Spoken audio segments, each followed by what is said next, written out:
एक माँ अपने बच्चे को स्कूल छोड़ने जा रही थी। बस आने में देर थी तो रोड के बगल में किराना की दुकान थी। माँ ने सोचा जब तक बस आएगी कुछ खरीद लूं, घर की सामग्री लेकर गई और घर की सामग्री लेने लगी।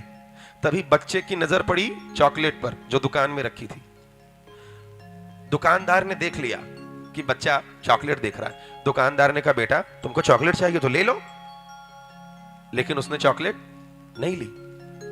फिर कुछ देर बाद वो देखता रहा। दुकानदार ने कहा, बेटा तुमको चॉकलेट चाहिए तो ले लो।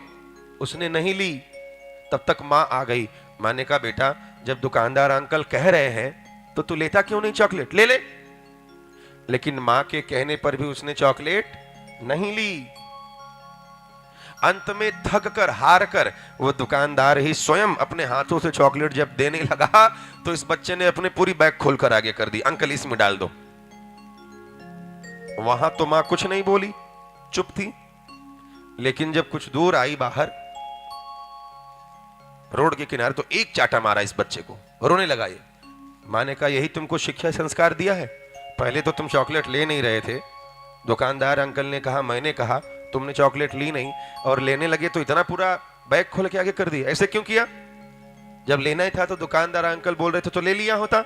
और रोते हुए उस बच्चे ने कहा, मैया दुकानदार अंकल जब मुझे चॉकलेट दे रहे थे, लेने के लिए कह रहे थे तो मैंने नहीं लिया। इसलिए नहीं लिया क्योंकि मैया मेरे हाथ दुकानदार अंकल के हाथ की अपेक्षा छोटे थे। मैं लेता तो 2 ही 3 चॉकलेट आते, लेकिन दुकानदार अंकल ने जब दिया तो भर कर दे दिया। इसी प्रकार तुम भगवान से कुछ मत मांगो, भगवान से मांगने की तुम्हारी बुद्धि छोटी है, उन्हीं पर छोड़ दो। वो जब देंगे तो वो दे देंगे जो तुमने सोचा भी नहीं है।